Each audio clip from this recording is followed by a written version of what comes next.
Alexandre Vidal Porto é diplomata e escritor.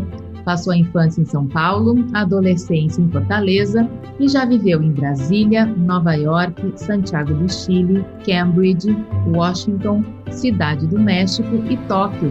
Atualmente, ele vive em Frankfurt, na Alemanha, e hoje vai nos contar como é viver mudando de país e qual o impacto disso na vida dele. Eu sou Letícia Nascimento e esse é o Manda Brigadeiro, o podcast que conta a história dos brasileiros que moram fora do Brasil.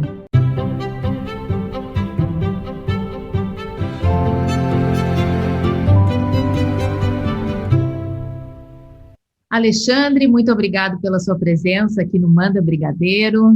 Eu que agradeço, Letícia, pelo convite para participar aqui do Manda Brigadeiro. Alexandre, eu geralmente começo a entrevista perguntando por que a pessoa escolheu ir morar em determinado país. No teu caso, foram muitos países ao longo da tua carreira. Eu vou te perguntar por que você escolheu ser diplomata. Isso é uma questão muito complexa.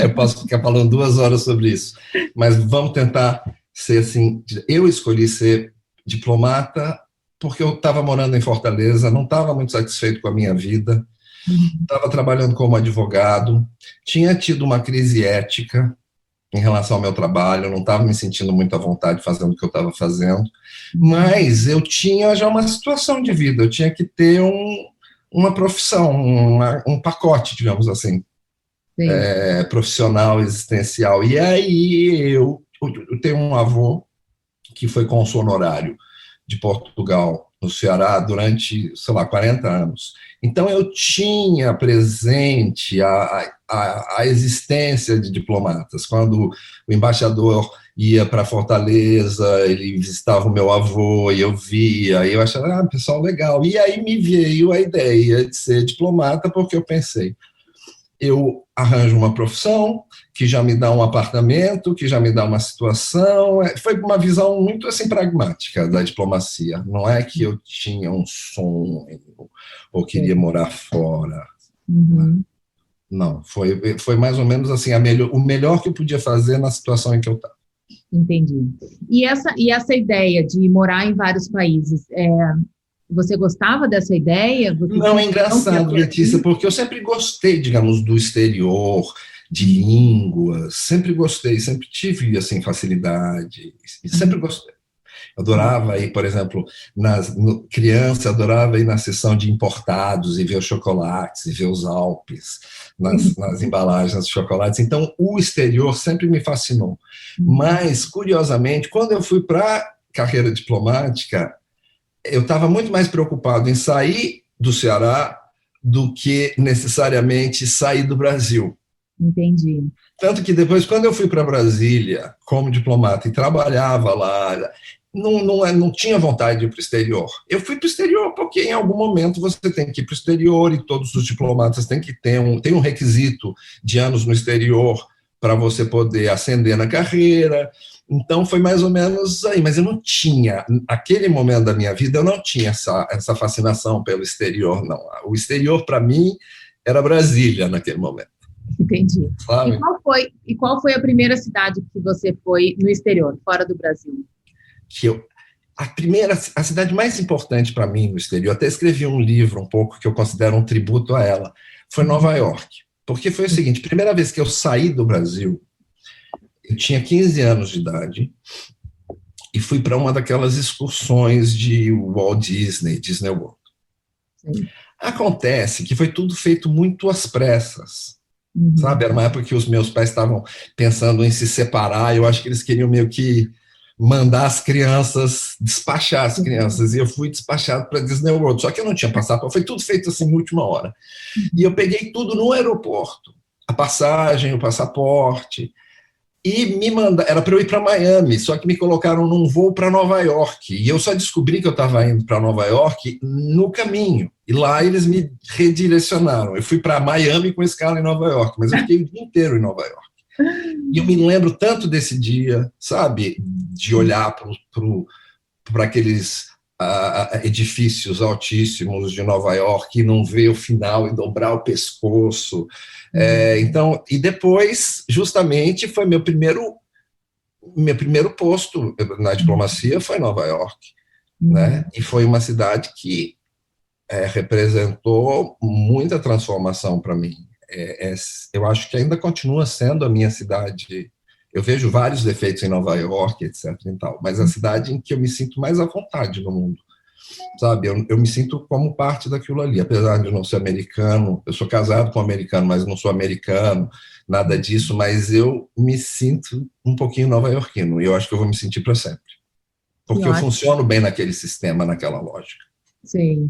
Sabe? Então, a primeira experiência, quando você foi morar em Nova York, já como diplomata, né, na carreira, você sentiu algum impacto ou não? Ou você adorou o fato de estar em Nova York?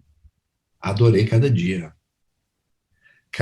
porque eram várias diferenças. Nova York, mas sobretudo naquele momento, porque é o seguinte, a ideia do exterior, para mim, particularmente, tem muito a ver com a ideia da aceitação da minha homossexualidade. E às vezes eu penso, eu não fui para a carreira diplomática, assim, Uhum. para começar, já tentando criar um espaço de possibilidade para essa situação de Uhum. aceitação da minha sexualidade, que não foi óbvia para mim, demorou. Entendi. E quando eu fui para Nova York, era descobrir um país novo, numa cidade nova, e uma cidade de possibilidades, né? Uma cidade em que as pessoas se reinventam, se retransformam. Então, ir para Nova York foi paralelo, um pouco, viver em Nova York, e eu acho que até viver em Nova York foi o que possibilitou, catalisou esse processo de aceitação da minha homossexualidade. Então, sou muito, muito, muito grato à cidade, Sim. sabe? É. Porque às vezes para a pessoa fazer esse movimento, né, que é difícil assumir a homossexualidade, você também está num lugar onde ninguém te conhece, não vai ter aquele julgamento. Você não tem um histórico, É, você não tem. Mas por que você é agora, se eu te conheci na escola, você não era gay? Por sei. que, sabe? Uhum. E essa história de Nova York, eu acho que eu escrevi isso no Sérgio Y, que é assim, Nova É, York dá a possibilidade de você passar a sua vida a limpo. Se você não gostou da primeira versão da sua vida, uhum. você pode mais ou menos editá-la em Nova York, até trocar de nome se você quiser, É, literalmente. Então, para quem está com questões de identidade, né? é. Mudar de E país pode ser uma oportunidade. pode, porque o que esteja bloqueando a aceitação dessa identidade são coisas muito vinculadas ao seu país, à sua cultura, à sua É, família, à sua história, às expectativas ali que aquela sociedade tem para você, ou para uma pessoa como você. uhum. Então, o exterior permite isso. Acho que muita gente, muitos brasileiros, de diferentes áreas de atuação, saem do Brasil por razões existenciais, digamos assim. E Alexandre, no meio diplomático, tem preconceito com relação à homossexualidade? Como é que é? Olha, no Brasil tem, né? No mundo Uhum. tem. Então, seria muito difícil que no Itamaraty não houvesse. Uhum. Agora, eu tive um ou dois episódios de homofobia, mas eu nunca fui discriminado, eu acredito, Sei. sabe? Assim, o preconceito, eu acho, que entra na liberdade de opinião. Você pode não gostar de uma pessoa, você pode não gostar de homossexuais. Agora, o problema é seu. Você pode não gostar, mas não há nada que você possa fazer contra eles e contra a existência deles e contra o potencial Uhum. deles. Então, as duas vezes que eu tive problemas, eu me defendi, mas eu acho que não. Não, o que você tem no Itamaraty, digamos, é uma. Mas eu acho que isso é quase da própria profissão, do próprio ofício. Um certo silêncio, uma coisa meio don't ask, don't tell. Então, você tem muita gente que é gay, que todo mundo sabe que é gay, mas Uhum. não se toca no assunto, não se fala do problema, não se. Sabe como que é? Sei. Então, eu acho que isso eu acho que é o seguinte: a grande homofobia do Itamaraty é a homofobia internalizada do Itamaraty. Sim. Porque ali você também tem uma minoria digamos assim, de machos de masculinidade frágil Sei. que querem afirmar uma sei lá, uma coisa macho e uma masculinidade exagerada, caricata quase. É um pouco ridículo. Mas é parte dos processos das pessoas, não é uma coisa do Itamaraty, é uma coisa do mundo, como eu disse. Uhum. Né? Tem um senso comum que se fala que você demora mais ou menos 2 anos para se sentir em casa em algum lugar, né? Quando você muda, aquele primeiro ano há uma adaptação, o segundo ano você entendeu, ok, estou aqui neste lugar. E como é que você faz? Porque a cada 3 anos, né, nessa carreira, vocês mudam de lugar. Então, assim, tipo, me acostumei, ok, agora já sei, outro posto. Como é viver assim? Olha, ao longo da carreira isso vai mudando. No primeiro, eu acho que você vai ficando cínico. Sim. Sabe? Eu tiro pela minha própria experiência. Em Nova York, eu vivi como se eu jamais fosse sair de Nova York. Sim. Só que um dia eu cheguei e tinha ali uma portaria ministerial me removendo, que é o termo que a gente usa no Itamaraty, para Santiago do Chile. Uhum. E aí eu fui para Santiago do Chile, 13 horas de distância, mesmo tendo um relacionamento que eu tive que interromper, várias coisas, sabe? É ruim. Então, essa história para a gente é assim, exatamente igual. O primeiro ano você se aclimata, embora como diplomata ou como membro do serviço exterior você tenha a aclimatação é mais rápida, porque você tem ajuda, você tem estrutura, você já chega ali no emprego com pessoas que falam sua língua, gente que você já conhece, então a aclimatação é mais rápido. Uhum. No segundo ano, você meio que aproveita, e no terceiro ano, você já está pensando no que vem depois. Já começa a se então, despedir, no primeiro né? você abraça, no primeiro ano, no segundo ano você beija muito, faz tudo que você quer, e no terceiro ano você já está olhando para a porta, olhando para o relógio, sabe? É um pouco isso, para fazer uma analogia. E aí, como é que você lida emocionalmente com isso, né? Sem se tornar um autômato? Sim. Isso é complicado. Como eu resolvi isso de alguma forma, que eu nunca penso nas perdas, eu penso assim como acumulação.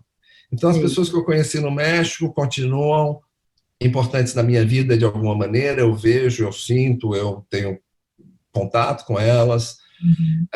E aí, quando eu saio do México, não é que eu esteja perdendo essas pessoas do México, eu estou ganhando, sei lá, as pessoas do Japão. Sim. E as experiências do Japão. Agora, isso é muito mais fácil hoje, né? Com globalização, com internet, com redes sociais. Sim. Né? Então, facilita. Agora é um pouco ruim. Agora dá um desperdício de dinheiro terrível. Porque toda vez você tem que comprar geladeira nova, a tomada não serve, aí você tem que comprar de outra voltagem, aí não sei o que, não sei o que, não sei o que lá. Eu tenho o meu irmão, toda vez que eu me mudo, fala assim, pelo amor de Deus, não me manda mais geladeira para cá, que eu não quero. Não tenho onde colocar. É uma coisa a se pensar, né, nesse movimento de migração de diplomatas no mundo, né, para esse mundo mais verde que todo mundo quer, enfim, pensar no planeta, tá aí uma coisa para se pensar.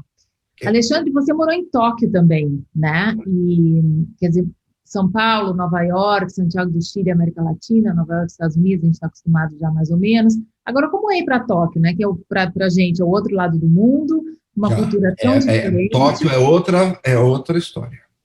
Porque Tóquio... Agora tem que fazer só assim, uma ressalva inicial.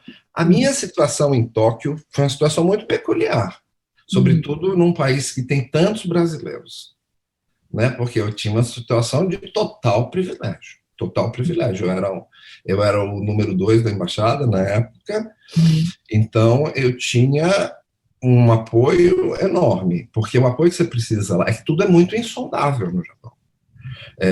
Você não consegue, você pega um pacote de coisa branca, você não sabe se é cal ou farinha de mandioca, ou sabe assim, no supermercado, a experiência de um supermercado no Japão é muito humilhante, porque você só consegue comprar o que você reconhece. E um mercado enorme, tem tudo. Eu adoro ova de salmão, por exemplo. Uhum. Aí você ia lá na alva de salmão, tinha alva de salmão pura que você conseguia descobrir, e eu descobri que uma outra lá era com shoyu. Então podia variar, mas tinha 19 tipos de ovas, que eu não tinha acesso, que eu não podia provar, porque eu não entendi o que era e não tinha como comprar. Agora, o que eu acho que é fascinante em relação ao México, ao Japão, e também isso serve para o México, por incrível que pareça, é você perceber alternativas ao Ocidente, a maneira como a gente faz as coisas aqui, seja em termos culinários, e aí eu falo no México, porque, por exemplo, você vai cozinhar no México, é totalmente diferente, não é farinha de trigo, é farinha de nozes, é cacto de não sei o quê, e dá certo, e funciona. E no Japão é a mesma coisa. As coisas não são como você está acostumado a que elas sejam, mas elas são dessa forma e elas funcionam. E às vezes elas funcionam até melhor do que como você está acostumado. Isso no Japão, que é uma experiência mais radical, serve para coisas como culinária, mas serve também como relacionamento humano, né? Maneiras de você se relacionar com pessoas. E com as pessoas. É fascinante. E uma outra experiência que você tem no Japão, que é uma coisa semelhante, eu morei também um tempo na Hungria, eu não incluí porque não chegou a um ano, mas eu passei um tempo na Não estava na Hungria. lista, Hungria. Não coloquei, porque eu só coloco se eu passei mais de um ano. E eu fui fazer um serviço provisório, eu fui substituir um colega, eu fiquei 4 meses em Budapeste. Mas a experiência da total ignorância, do total analfabetismo. Você não sabe o que está escrito, você não consegue ler, não te dá nenhuma referência, sabe? Sim. Porque eu não falo alemão, mas eu sei ler, eu sei mais ou menos. Eu sei as palavras, eu consigo identificar as raízes e tal. No Japão, não. Nada. No Japão, você não... Então, você começa a ler outras coisas. Você começa a ler cores, você começa a ler a arquitetura da cidade, as suas referências, até para se localizar, são outras. Então... Eu entrevistei aqui uma publicitária que está morando no Japão, que é a Luciana Cani, que ela fez um Instagram contando, ela faz um desenho, né, onde ela mostra as diferenças culturais, o que para ela foi diferente e tal. E ela, logo no começo do programa, ela conta que ela precisava comprar um absorvente na farmácia e ela não conseguia explicar. E aí ela desenhou o absorvente. Então, muito essa coisa do desenho também, né, para você tentar se fazer entender, deve ser realmente muito difícil. Tem um dicionário que até posso pegar se você quiser, que é um negocinho pequenininho. Depois a gente pode lançar o nome. Chama Pointed. E tem tudo que você imaginar. Tipo, tem um açougue, aí tem todos os tipos de carne, a fotografia, o porco, não sei o que, blá, blá, blá. Na farmácia, no jardim, tudo. Aí você chega e só aponta. Maçã, olha que parafuso, absorvente, sabe assim? Porque são coisas... negocinho que chama Point, que é um dicionário assim, transcultural, serve para qualquer língua. Que ótimo. Você não fala. É interessante. Muito interessante. Ainda falando do Japão, eu acho que em 2013 você estava morando lá e escrevia para a Folha de São Paulo, né? Que você tinha uma coluna na Folha. Isso. E eu achei aqui uma coluna que você escreveu super interessante sobre o Japão ser um país fechado. E a gente, como brasileiro, diz, nossa, mas o Japão é um país fechado. E a gente não olhar para o nosso próprio umbigo e se dar conta que o Brasil é um país extremamente fechado para imigrantes, né? E aí você fala aqui do quanto é interessante a presença do imigrante no país, porque ele traz coisas novas e diferentes. Eu queria que você falasse um pouquinho disso também, quer dizer, como é que o Brasil nesse cenário? Eu acho que, e aí eu não estou falando mais como diplomata nem nada, aliás, nunca estive, né? Mas eu estou falando como cidadão brasileiro que morou no exterior e mora aí como observador, né, do país que é o meu. Eu não conheço nenhum país mais fechado que o Brasil. A verdade é essa. Nenhum. E é engraçado como a gente vive um auto-engano, que no fundo, como todo auto-engano, decorre da ignorância, né? E da falta de diligência em querer saber o que tem ali, do outro lado da rua ou atrás da esquina. Eu acho o Brasil muito fechado e sem ter a consciência disso, e mais ainda, sem ter a consciência dos prejuízos que isso causa. Porque o que que... E aí a gente volta um pouco a Nova York, mas eu acho que essa imagem é uma imagem um pouco idealizada dos Estados Unidos como paraíso dos imigrantes, mas você tem vários outros países aqui. Você pega simplesmente a Alemanha, que também não é nenhum grande exemplo, ou historicamente não é nenhum grande exemplo, mas que tem feito grandes avanços, né? O imigrante curdo que desenvolveu a vacina contra o Covid. Ou vários outros. O imigrante é uma riqueza, não é qualquer um que tem coragem de imigrar, sabe? Eu acho que são as pessoas mais valorosas de um país, as pessoas que migram. Porque são as pessoas que têm essa inquietude da sobrevivência, porque imigrar, muitas vezes, é a diferença entre viver mal e viver bem, entre viver no pessimismo e viver na esperança, entre ter um futuro exequível e ter um futuro bloqueado. Então, são as pessoas que têm mais coragem. Você pega, sei lá, em Londres, em Londres você tem muito isso. Você imagina o que é uma pessoa sair do interior do Paquistão, de uma cidadezinha em que não tem nem água encanada, e desembarcar em Londres para ter que viver e fazer a vida numa língua, numa cultura. Não é para qualquer um. Isso sim são os heróis. Os meus heróis são os imigrantes, que recusam o que eles não querem, ou o que eles não merecem e vão atrás de algo melhor, sabe? Então, é uma pena que o Brasil não esteja mais aberto. Claro que estando no mundo, o Brasil está exposto a essa riqueza. Sim. Né, de imigração, só que não aproveita como deveria ou poderia, e, não, sobretudo, não dá valor ao que isso representa. E eu acho que um outro movimento também que, infelizmente, acontece são pessoas que saem do Brasil, né? São pessoas que podiam estar no Brasil ajudando, né, enfim, o país. Ou contribuindo. Você diz essas pessoas que foram, essa diáspora brasileira? Ah, claro. Claro. Né? A gente também, quer dizer, o Brasil também perde brasileiros que poderiam estar lá fazendo coisas boas. Mas eu acho que é um movimento, um movimento natural, eu acho, quase biológico. Porque você quer ser feliz, você quer estar com a barriga cheia, você quer estar quentinho, você quer estar amado, e você quer que no dia seguinte isso tudo se repita. Então é isso que você quer da vida, todo mundo quer isso. Se o país, por uma razão ou por outra, não está provendo o que as pessoas querem ou acham que merecem ter, e essas pessoas têm possibilidade, pelo menos esperança, de conseguir isso em outro lugar, azar do Brasil. É uma pena, mas é azar do Brasil, azar da história do Brasil, azar do futuro do Brasil, porque o maior capital que um país tem é o seu povo, né?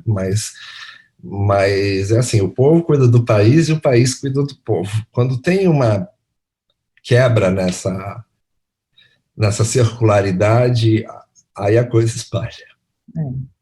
Alexandre, mudando um pouquinho da diplomacia para a literatura. Você, autor, olha como eu sou uma boa... Obras completas.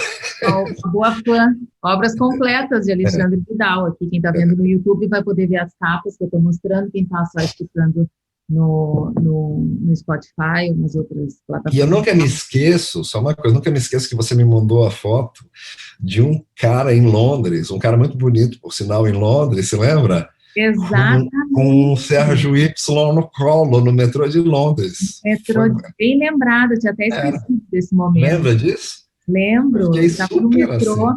Assim. Eu não sei, eu tenho essa... Se eu vejo alguém lendo um livro, eu sempre fico curiosa para saber qual é. E quando eu vi, era o Sérgio Y, exatamente. Ele estava com o livro dormindo depois, eu não sei se isso era bom ou ruim. Não, coitado, estava cansado, mas olha, já a boa vontade em sair de casa e ler o livro e não estar olhando o celular, né? Então... Não, e uma coisa boa é que ele dormiu com o livro com a capa para cima, porque se estivesse com a capa para baixo, a gente não quer saber que era o meu livro. Não queria saber. Bom, e falando dessa carreira de escritor, como é que ela convive com a carreira de diplomata? Olha, convivia bem. Hoje não convive tão bem, porque a carreira literária acaba exigindo mais tempo do que a Sim. diplomacia me libera. E Uhum. às vezes tem temas e coisas e até posicionamentos que eu quero tomar que eu me sinto um pouco tolhido em tomar, porque bem ou mal sou um ministro de primeira classe da carreira diplomática, embaixador, cônsul-geral, etc. e tal. E por mais que eu não queira que as pessoas me vejam assim, sabe, que vejam apenas como o escritor LGBT, legal, cool e etc., eu não sou só isso. Inclusive, um depende financeiramente do outro, né? Uhum. E aí, mas aí o que é o lado bom? O que converge entre a diplomacia e a literatura? É justamente essa situação de estar no estrangeiro, por incrível que pareça. Porque, primeiro, tem toda a relação com a língua, que é importante para um escritor. E, para mim, particularmente, é importante. Então, eu sempre estou em busca de um refúgio linguístico em países, por exemplo, como a Alemanha ou como o Japão, em que eu não falo a língua assim que dê para conversar, bater papo, nada disso. Sim. O meu mundo íntimo acaba se desenvolvendo, o meu mundo íntimo com a minha língua Uhum. acaba se desenvolvendo ali num projeto literário que eu esteja fazendo, ou uma tradução, ou um romance, ou alguma coisa. Então, tem isso que ajuda, esse isolamento linguístico, para mim é rico, enriquecedor para o que eu faço como escritor. Outra coisa é você não estar participando daquela sociedade, de fato, porque você está aqui como representante do governo brasileiro, Sim. você não está nem sob a mesma jurisdição, porque você tem imunidade de jurisdição. Então, você está ali, você é um estrangeiro olhando. Eu não deixo de ser brasileiro nem um minuto. Eu Sim. não sou imigrante nem um minuto. Eu sou um diplomata que está ali para estabelecer relações de um país com outro. Mas eu Uhum. continuo brasileiro, sou sempre brasileiro, time Brasil, Sim. sabe? E isso me dá um distanciamento que eu acabo usando na literatura também, porque as histórias que eu conto são como as sociedades estrangeiras em que eu vivo. Eu estou contando histórias que eu conheço intimamente, porque eu estou ali envolvido, acordo, do tal, mas que não me pertencem, não são minhas. Sim. Então, sabe, é uma relação quase esquizofrênica de participar totalmente, mas nunca fazer parte. E eu acho que o escritor tem isso em relação, eu pelo menos como escritor tenho isso em relação aos meus livros. Eu não quero escrever sobre mim mesmo, embora claro que isso não dependa de mim apenas, mas eu quero ter uma equidistância de todos os meus personagens, de todas as minhas histórias, um distanciamento crítico, não me sujar com aquilo, Sim. sabe? Pegar naquilo de luvas. E é Uhum. um pouco o que eu faço no meu dia a dia, sendo diplomata no exterior. Uhum. Né? Alexandre, você tem algum diário, agora me passou isso pela cabeça, algum diário desses lugares todos por onde você passou? Você Não, tem. costuma fazer alguma coisa assim? Não? Não, eu faço quadros, sabia? Ah, Eu então faço temos um pintor quadros. também. Ah, Eu pinto, eu faço, cada mudança minha acaba. Eu nunca falo negócio de pintor, de desenhista, de nada disso, porque é muita informação já, sabe como é que é? Eu já sim. faço coisa demais. E eu acho que talvez seja a coisa mais íntima que eu faço. Uhum. Sabe, a coisa mais íntima. Eu não gosto de mostrar. Eu não tenho problema em mostrar os meus escritos, mas os meus quadros eu tenho problema de mostrar.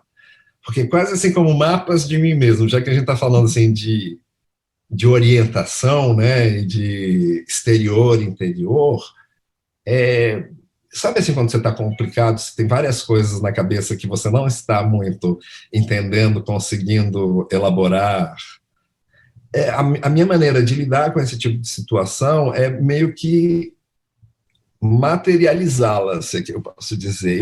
Eu começo a desenhar o problema, com os Entendi. elementos, escrevendo, cores que significam sentimentos ou situações, que na verdade só tem, sabe, só eu sei que cor de abóbora quer dizer cura. Só eu sei que azul escuro quer dizer medo. entendeu? Então eu vou fazendo esses mapinhas para depois, quando eu completei lá o desenho do problema, eu olho e falo assim, eu tenho que entrar por aqui, sair por aqui e resolver, é uma coisa dessa, sabe? Então, são coisas que eu uso para minha própria orientação. Então, não dá para explicar muito, sabe? Não, E é um exercício de extremo egocentrismo também. Então, não é uma coisa que seja de bom tom você ficar mostrando. Entendi. Então não vamos pedir para você mostrar. Não, mas olha, vocês estão vendo 2 aqui, 3 atrás de mim. Quem está vendo no YouTube, quem vê pelo YouTube pode ver. Quem vê pelo YouTube, tem 3 quadros atrás de mim. Tem um autorretrato com uma gravata justamente cor de abóbora.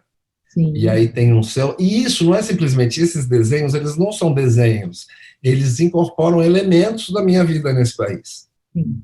Então, por exemplo, tem um selo grudado na gravata, eu tenho um outro quadro que está no meu quarto, em que eu tenho vários recortes das caixas de mudança, em que a minha mudança veio, sabe? Passagens de avião eu colo, eu uso isso, essa minha experiência da mudança, do exterior, da distância do meu país, ela de alguma maneira eu processo ela de forma artística, eu tento processar.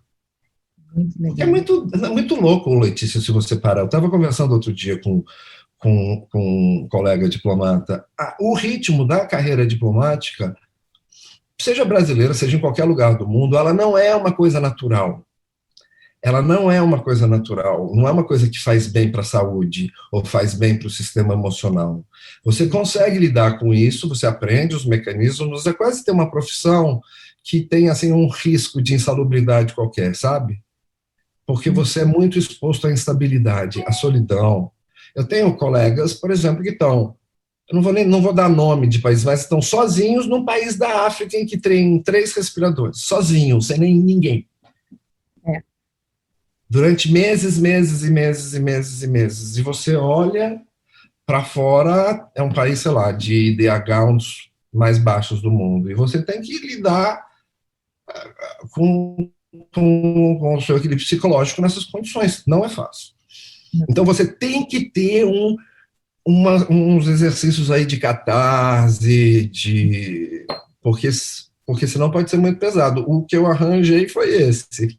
Sim, esses sofrimentos, eles ficam pendurados na parede. Aí eu olho para eles e falo assim, isso eu aprendi essa lição.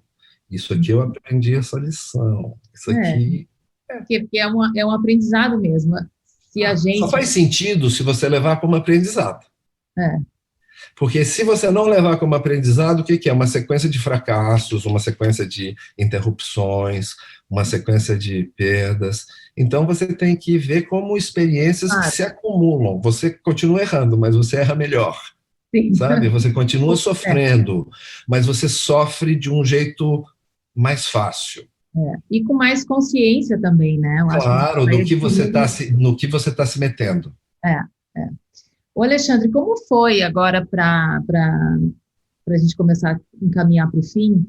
Como foi fazer uma mudança e trabalhar como diplomata numa pandemia? Porque a gente imagina, né, a carreira, enfim, o trabalho do diplomata, ele é muito ligado nas relações para você estabelecer com aquele país, né, e o Brasil. Então, vocês têm muitos eventos, né, uma agenda super lotada. Como é? 1, mudar de país na pandemia, 2, trabalhar como diplomata numa pandemia. Eu vou só fazer aqui uma especificação para ficar claro. Eu sou diplomata, e aí você tem 2 grandes, digamos, ramos de trabalho na diplomacia. As embaixadas, as relações políticas bilaterais entre os países, e você trata de assuntos políticos, você defende posições políticas, você faz interlocução de temas políticos, e tem a trilha dos consulados, que estão no mundo para prestar assistência aos cidadãos. Todo mundo aqui, muita gente sabe que não vou ficar explicando o que é um consulado. Eu, nesse atual momento, escolhi trabalhar num consulado. Entendeu? Eu queria mais a experiência do serviço público, não estava querendo defender situação política, passei a minha vida inteira trabalhando em setores políticos, achei que no atual momento seria bom para mim uma experiência como cônsul. Então, o que eu posso te dizer é como cônsul. Eu continuo tendo um serviço aqui, as pessoas continuam indo ao consulado precisando de passaportes, precisando de procuração, sendo presas na fronteira, se perdendo, tendo problemas. Esse é o meu dia a dia, mais ou menos esse. Então, continua, é ruim, mas diminuiu muito, né, Letícia? Diminuiu muito. E digamos, mesmo no consular, né, no consulado geral, se refere à diplomática de contatos, tal, bem também, só que eu cuido aqui de 5 regiões da Alemanha.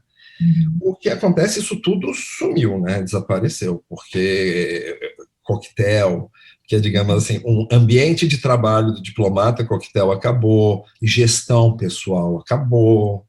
Então, eu acho que até a gente fala dessas privações e dessas provas pelas quais o diplomata passa, é um pouco isso. É isso, o que a gente está passando agora é uma prova. Os diplomatas, não é legal você ficar 1 ano com pouquíssimo trabalho. Sim. Sabe? E ao mesmo tempo é um trabalho super necessário, porque a qualquer momento pode acontecer alguma coisa. Quase como se você tivesse ficado de plantão 1 ano inteiro. Sim. Claro que tem ali, toda embaixada tem a sua própria administração, ou seja, a embaixada gera trabalho para si próprio, mas a parte maior do trabalho, sobretudo em relação aos embaixadores, meio que deu uma estacionada. Né? É frustrante. O que eu tento fazer, pensando na minha comunidade e nos meus funcionários também, é manter o moral da tropa. Então, a gente está atendendo agora simplesmente com hora marcada e por correio, por exemplo, passaporte por correio, a gente está colocando agora um novo sistema, que isso faz parte. Então, não dava para trabalhar como a gente trabalhava normalmente. Então, o que a gente fez?